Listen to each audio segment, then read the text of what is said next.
And the reason was that it reflected a reality that I thought was a cautionary tale, a reality of Burma that most people wanted to forget, to move on from that awful kind of direct Orwellian oppression.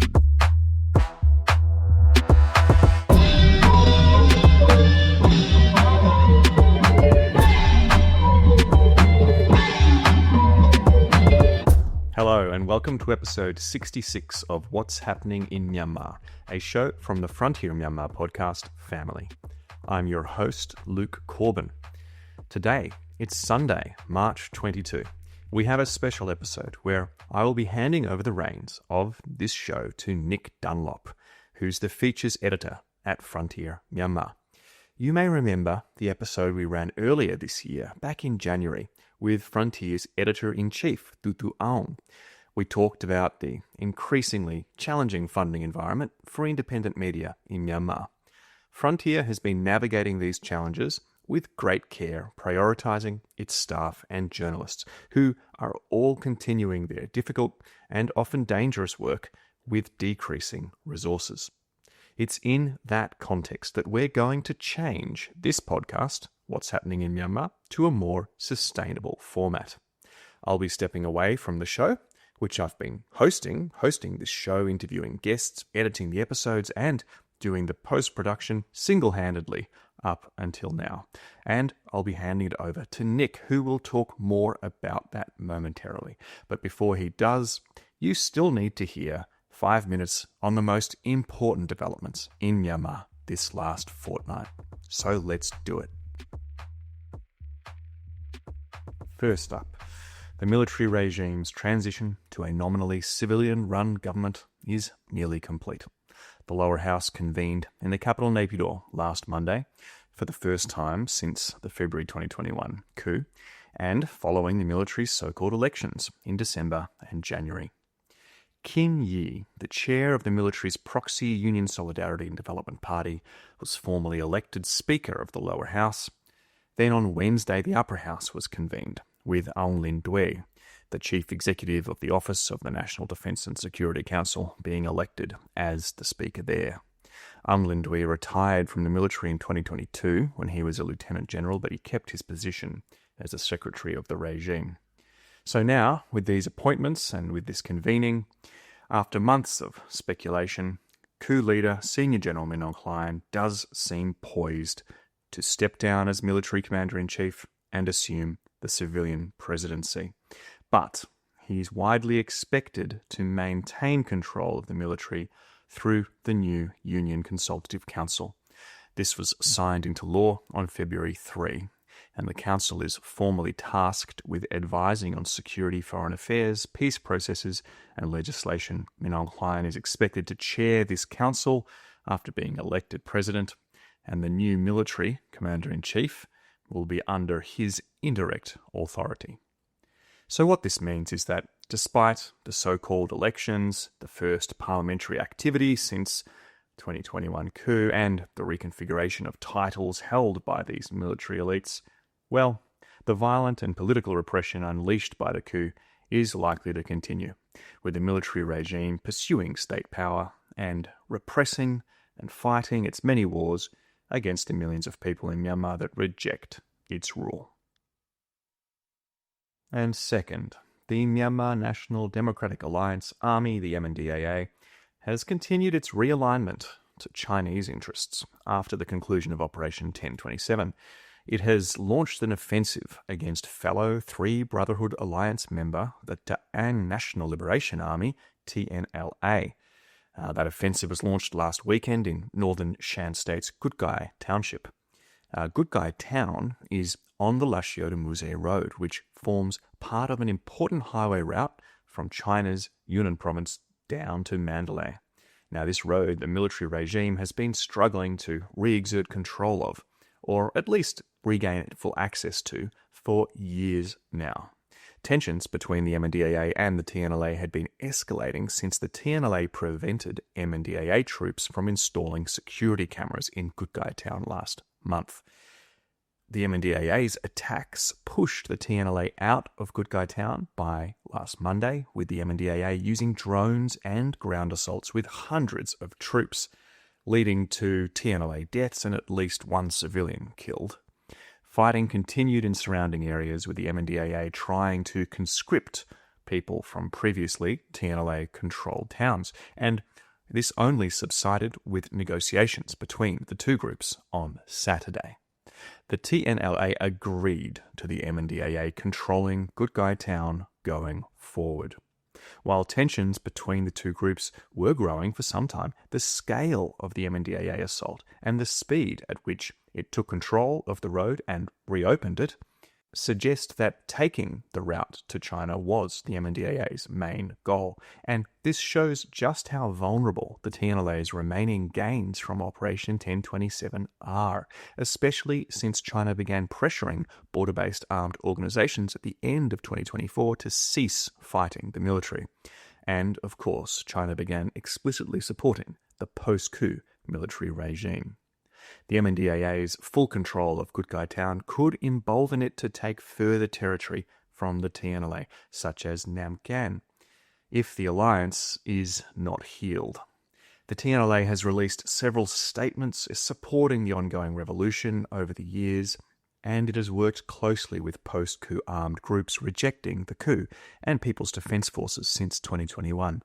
But the TNLA has been steadily losing territory ever since the conclusion of Operation 1027, and it looks like this won't be the end of that trend. Now it's my pleasure to introduce to you Nic Dunlop, the features editor of Frontier Myanmar, and your new host for this podcast. Hello, Nic. Hello, Luke.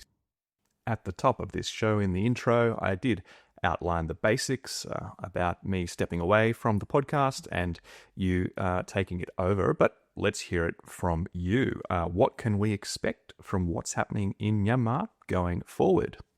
Well, as you know, we're facing a very difficult funding environment. Everybody's under a great deal of pressure, and donor attention is directed elsewhere. So we're having to find ways to maintain the quality of our work, but at the same time deliver what people like best about Frontier.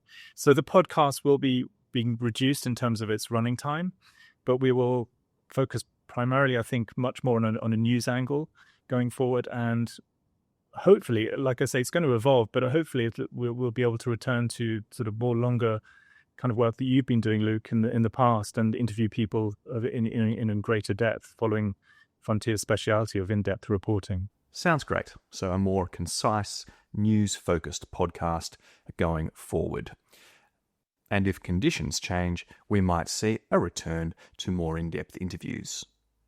And now, Nic, for listeners who might not be familiar with you and your work, could you tell us a little bit about yourself? How did you come to Myanmar? Where are you from? And tell us a little bit about your work. Well, originally I come from the Republic of Ireland via London, and I came out to Asia back in 1989. And I just left art school, and I wanted to make my career, I suppose, as a photojournalist or photographer. So I began working on Burma, or as it was then, in about 1992. My main focus was Cambodia, and I spent a lot of time in Cambodia, but I based myself in Bangkok, and I made frequent trips to both Myanmar and to Cambodia. And in 1992, I ran out of money, and I ended up staying with the Jesuits. Offered me a bed, and in their compound here in Bangkok, there were several exiled Burmese students from the 1988 uprising, and we became friends. One of them was the young man by the name of Aung Zaw, with the same generation, and Aung Zaw and several others, we started the Irrawaddy magazine. And so the very first photographs that appeared on that publication from Myanmar were taken by me. And that began a long journey of multiple trips to Burma or Myanmar to photograph what was going on at that time. So for the next 20 years, I made frequent trips. Sometimes for a few days, sometimes it would be a month, depending. And I traveled all over the country, tried to photograph as much of what was going on as possible.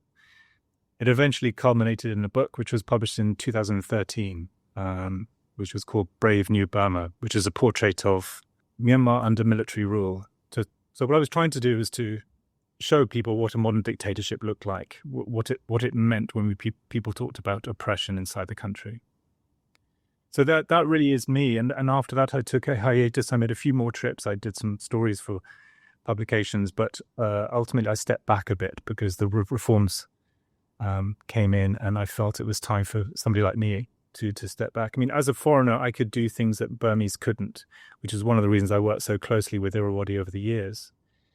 I could go to places and photograph things that it would be simply too dangerous. The worst thing that would happen to a foreigner is we'd be bundled on a plane and have our film cameras confiscated. But for Burmese, it was very much more serious and dangerous. But then, of course, when the reforms came, there was this incredible kind of revolution of free expression, of publications appearing, and very talented and dynamic young generation of journalists who were free to do all sorts of things which were inconceivable a few years before.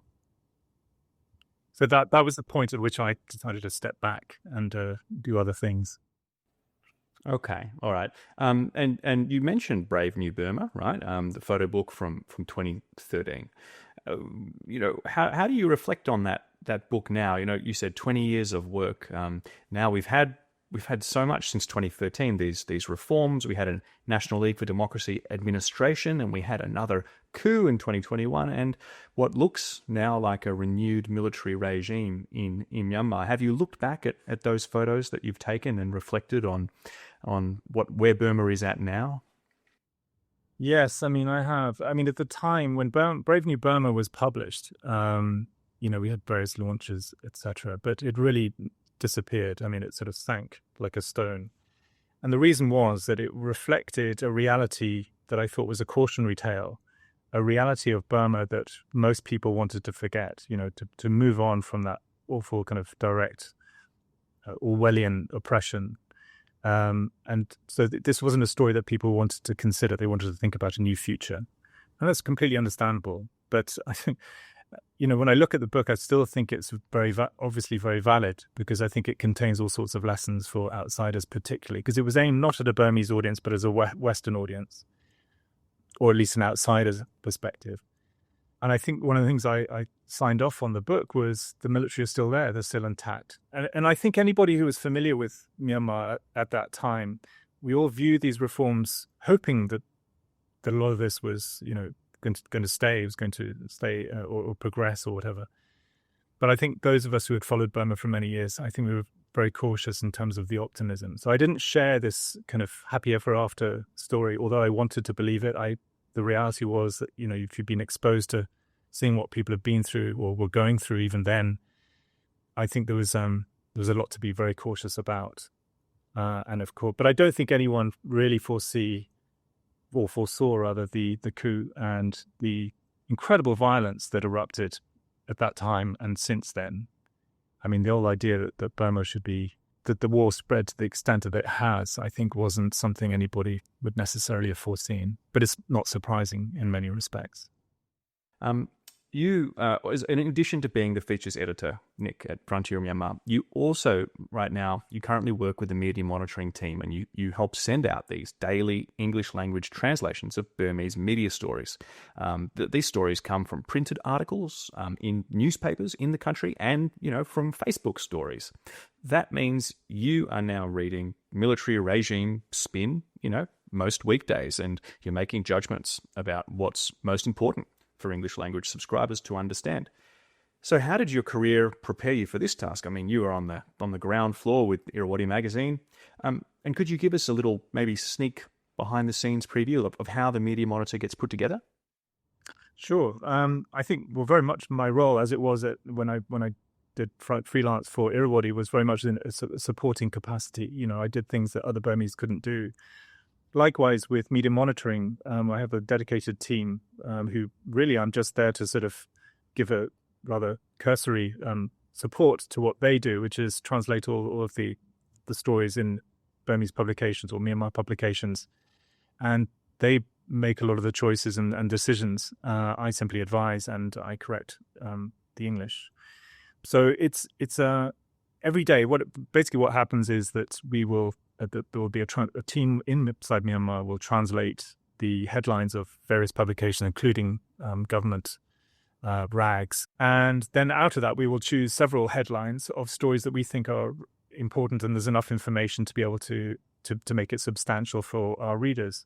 And then that is shared with the daily briefing so that there's no overlap or repetition. And we put that all together and then send it out. I mean, I think it's one of the most useful parts of Frontier's work is to get a sense of what Burmese are saying about their own situation, Myanmar people are saying about what's going on. And it's largely controlled by Myanmar folk. And they're very, very good at what they do. And, it's a great way of being able to keep up to date with what is going on. When it comes to sort of government mouthpieces, I think it's very important to hear from that side of things. I mean, a lot of it's kind of almost laughable in terms of the language they use and so on, but it gives you an inkling into the mindset of the military regime, which I think is very important to understand. And I've always felt that. So yeah, I mean, like I say, very much a supportive role in terms of feature writing. Again, we edit pieces, but a lot of it's very, very good reporting from very dedicated people on the ground, sometimes at great personal risk. And so for me, it's a great privilege to be involved again in a supportive role for what I think are excellent Myanmar journalists who do a fantastic job. Yeah, and, paying attention to what the military regime publishes, it's not only about trying to understand its perspective, but also there are breaking news stories that, get released by the military. So the military will say something like, for example, recently, 500 People's Defence Force fighters have given up and, rejoined the legal fold. And then that's actually when the reporting kind of starts. I've got to figure out, what does that mean? Is that true? What actually happened? So subscribing to the Media Monitor can also give that kind of immediate insight and signals about what's to come. Yeah, I mean, as features editor, and I also do media monitoring, it gives me this kind of this incredible breadth for which I think Frontier excels at. Not only do you get the kind of blow by blow bullet point news gathering, but we go into depth trying to explain what's going on the ground. So typically the features run between sort of 1,800 to 2,000 words. So I think people when they read the pieces, they can get a real sense of what's really going on. So I think it crosses a great spectrum of really good journalism. But I think Frontier's great strength is its feature work. And often stories will be, will go into depth for maybe 2 or 3 weeks researching something before, finally coming to publication. So if you're trying to understand what is an incredibly complex and fast-moving situation on the ground, I think Frontier really, excels. Yeah, and on that, I mean, we've said the funding environment for independent media is really tough. Journalists are trying to report with decreasing resources. But a corollary of that is that, in-depth reporting and feature stories from Myanmar, they're actually more important now than ever. So I wanted to ask you, is there anything that we can look forward to in the next couple of weeks? What's in the pipeline from the features at Frontier? Yeah, I mean, there's ongoing stuff all the time, but I'm actually writing a feature myself because many years ago I co-directed a HBO documentary about a former Burmese soldier turned political activist. Sadly, he committed suicide last month, and so I'm writing about his story. He was a refugee in the United States, so that will be coming out, I hope, within the next week, possibly 2 weeks. So we're going to go into a great deal of depth about refugee situation, the fact that when refugees get out of harm's way, that doesn't mean it's the end of their struggles. And obviously, this character, Mo Myint, suffered extraordinary trauma as a soldier and a former political prisoner. And unfortunately, it caught up with him in the United States. So I wanted to make the point that, once refugees do relocate and get out of harm's way, that things are far from over and easy for them. And of course, with Trump in the White House now, it's making it extremely difficult, and they're feeling particularly vulnerable in the United States. So that's one big story that's going to come through in the next week or two. All right, Nic. Well, thank you for that. I look forward to reading it. And I got to say, I look forward to listening to the next episode of What's Happening in Myanmar with you at the helm. So good luck with taking the podcast under your stewardship, and talk to you again soon. Thanks, Luke, very much. And thanks for all the work you've done in the past. And that brings us to the end, my final episode as your host. It's been a real pleasure putting this podcast together and running it for the last year and a half, just about. And thanks for listening, everyone. So take care and farewell.